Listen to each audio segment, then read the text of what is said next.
Shalom, shalom. Nous allons prendre le psaume 3, 1 jusque, nous allons lire jusque 4. Mais vous pouvez lire jusqu'à 8, hein. Moi, je lis jusqu'à 4.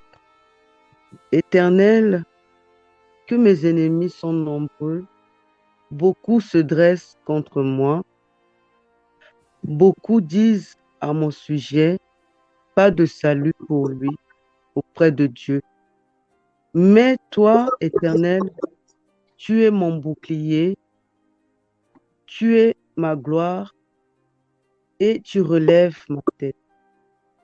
Dans mon message, mes frères et sœurs, c'est le psaume de David, hein.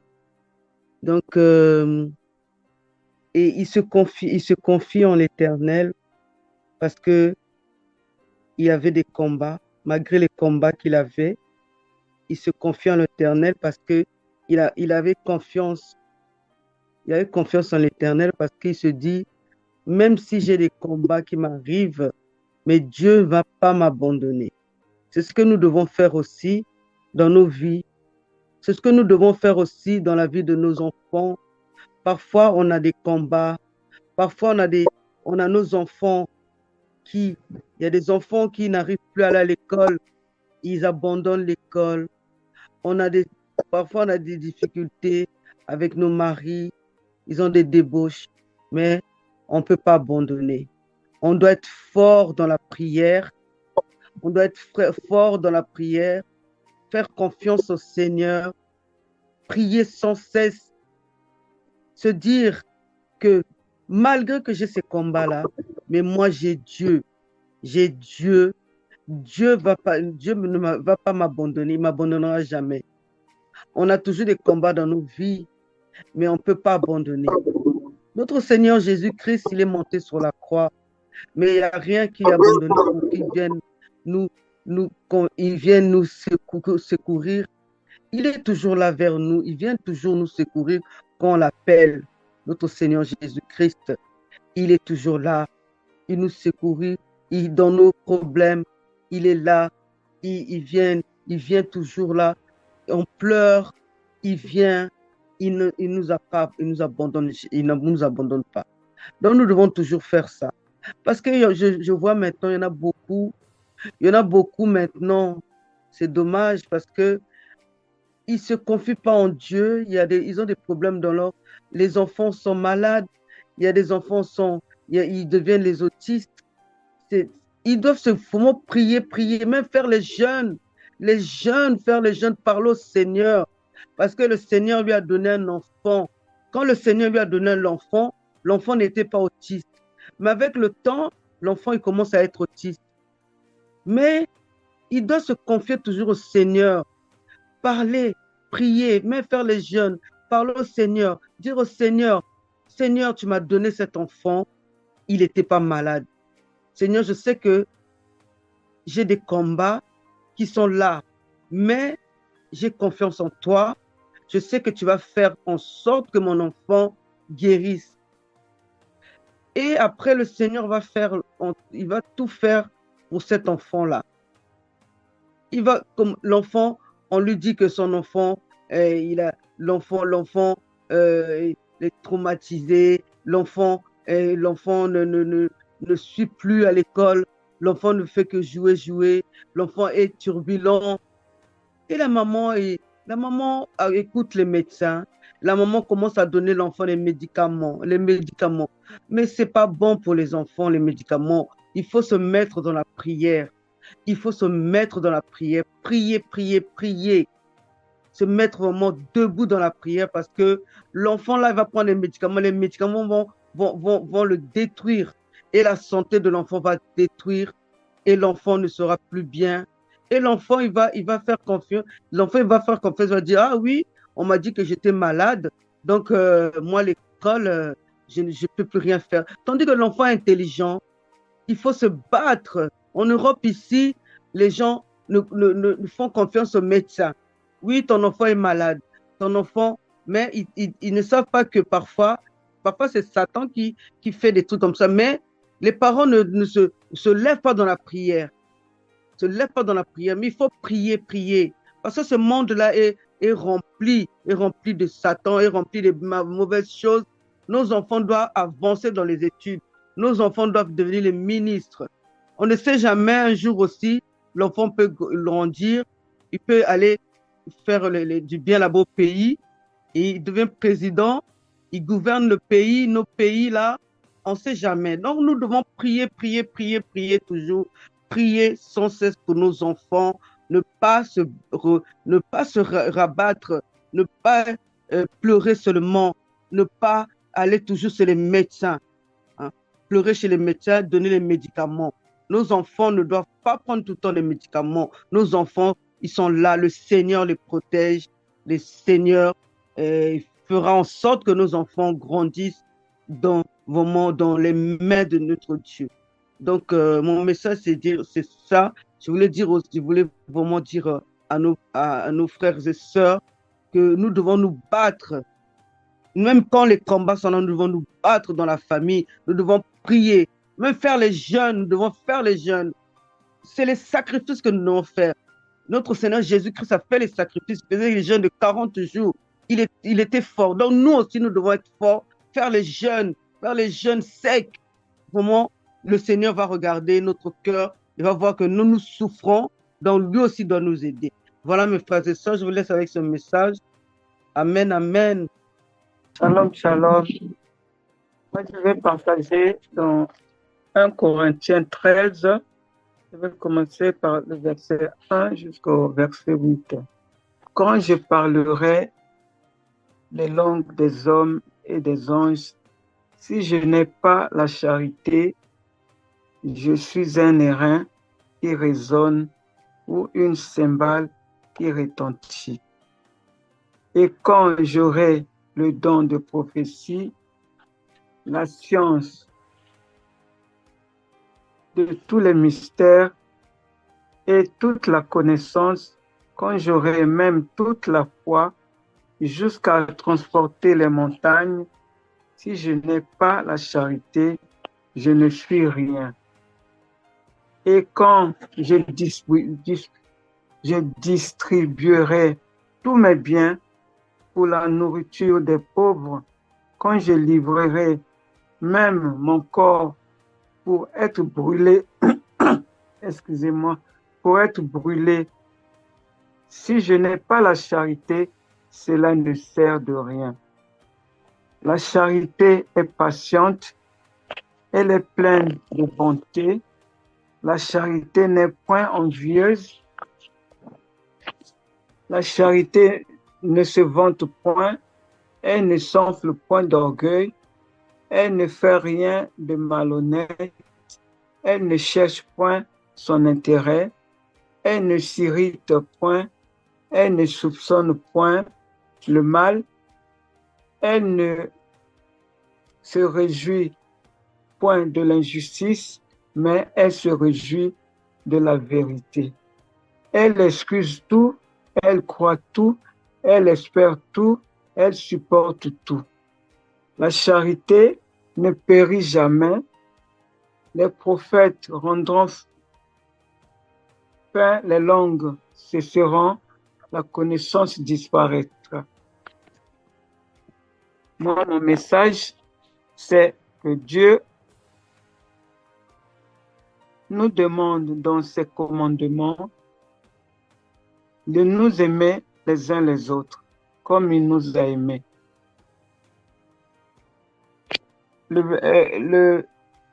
Dans Jean 15, 12,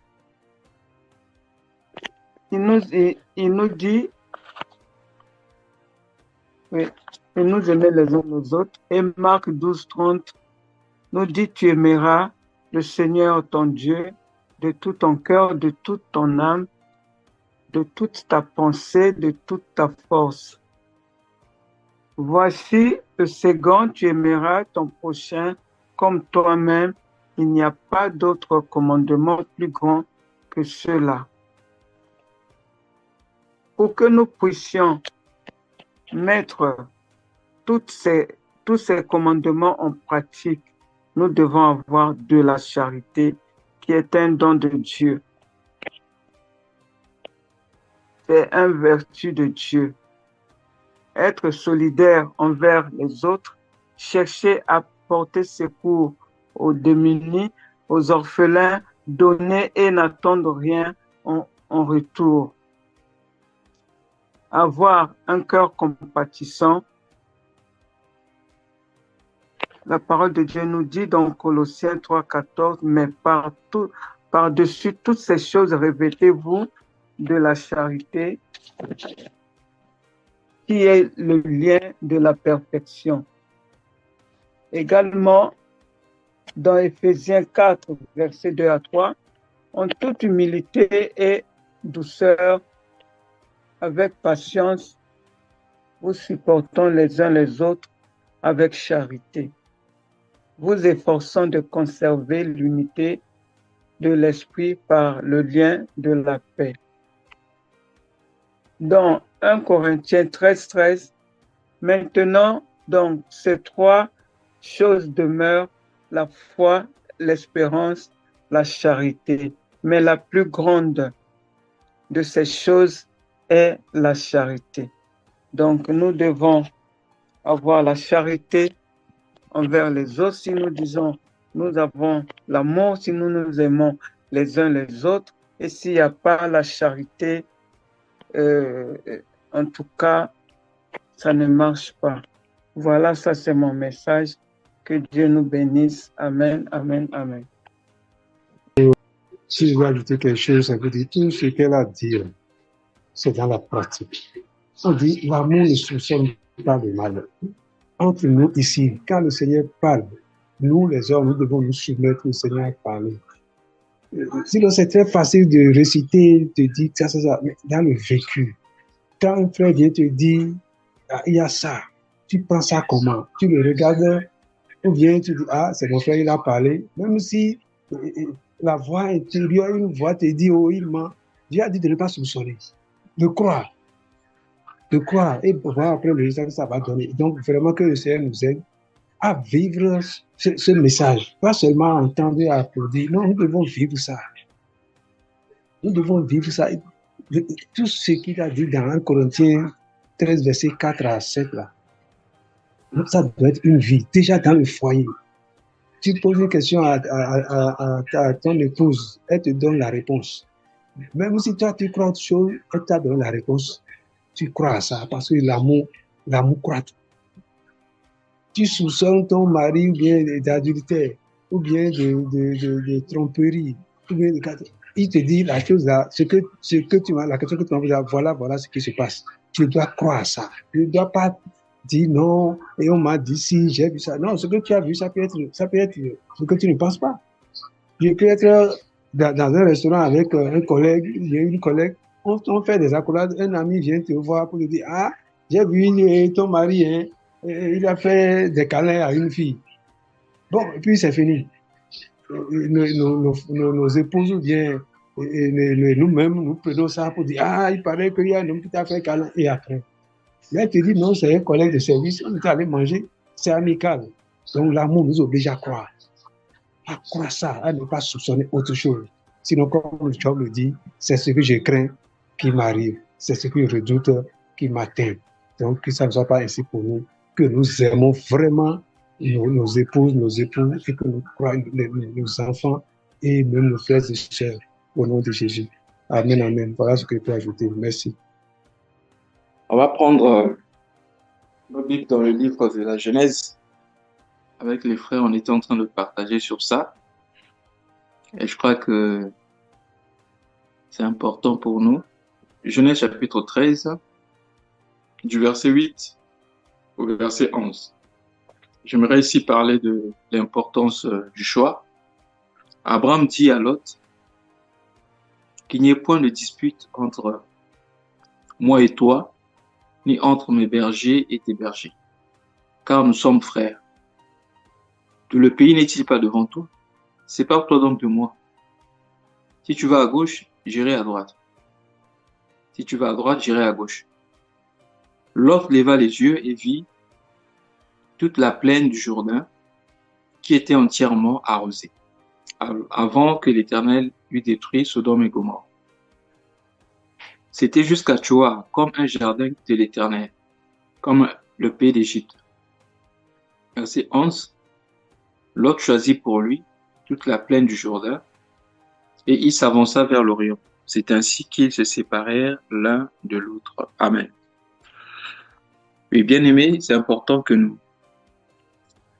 sachions l'importance du choix.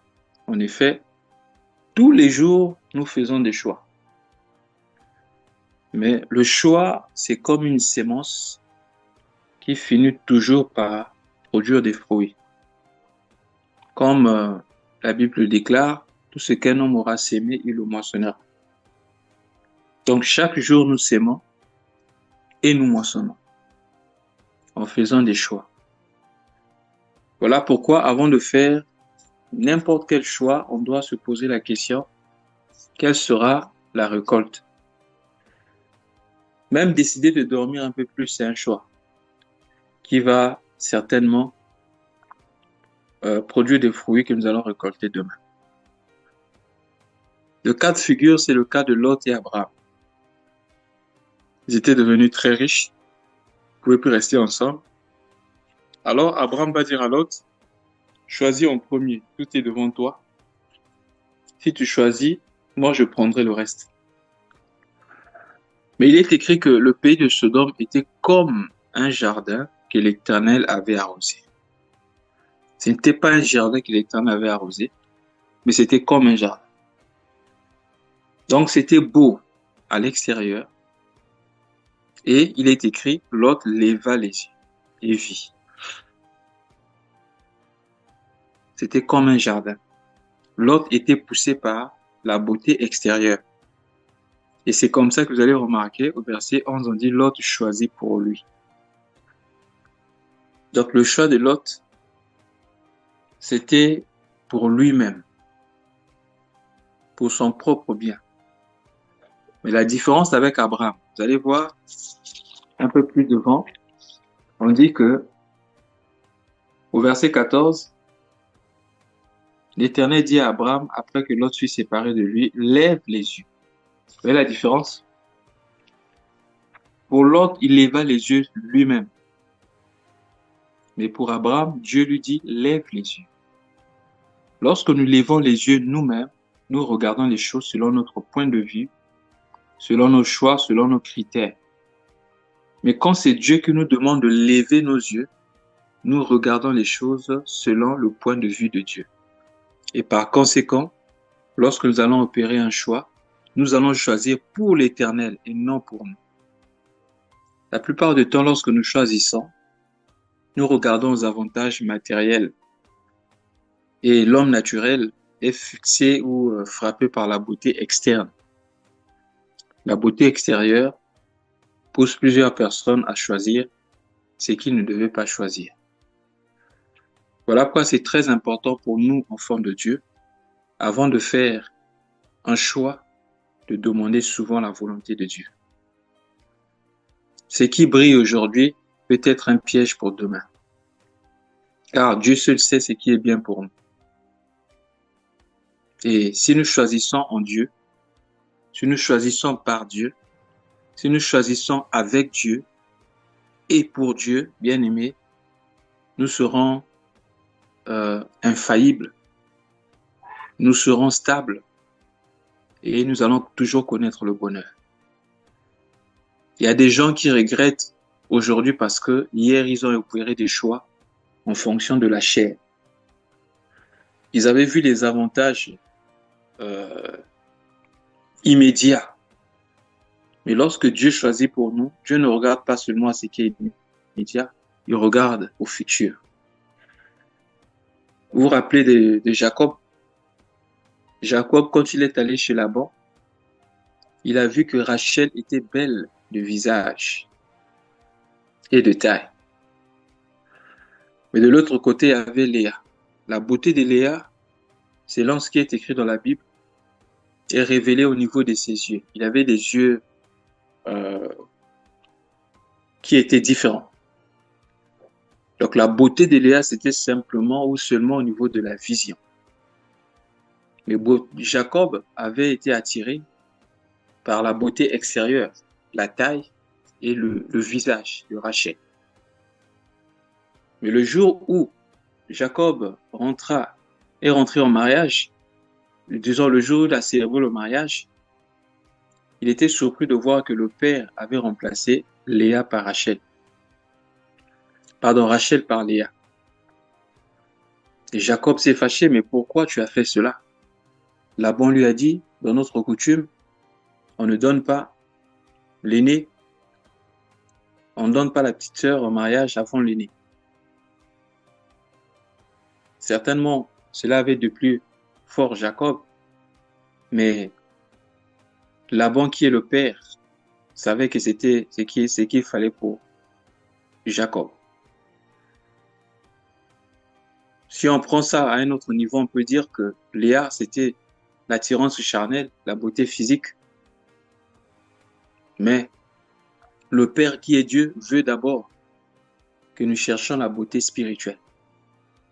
C'est pourquoi Matthieu chapitre 4, verset 33 dit, Matthieu 6, 33, cherchez premièrement le royaume des cieux et sa justice, le reste vous sera donné par-dessus. Dieu veut d'abord nous donner les vraies richesses, la vraie richesse spirituelle avant que nous possédions les biens matériels. Mais souvent, lorsque nous choisissons, nous regardons d'abord à ce qui est matériel. Voilà pourquoi nous sommes faillibles et nous tombons souvent. Pour clôturer, j'aimerais dire ceci. Même si par Rachel, Jacob avait eu Joseph, et par Joseph, un jour, toute une famille fut sauvée de la famine en Égypte. Cependant, par Léa, Jacob a eu Judas. Et de Judas est sorti le lion de la tribu de Judas, qui est Jésus-Christ, qui a sauvé l'humanité.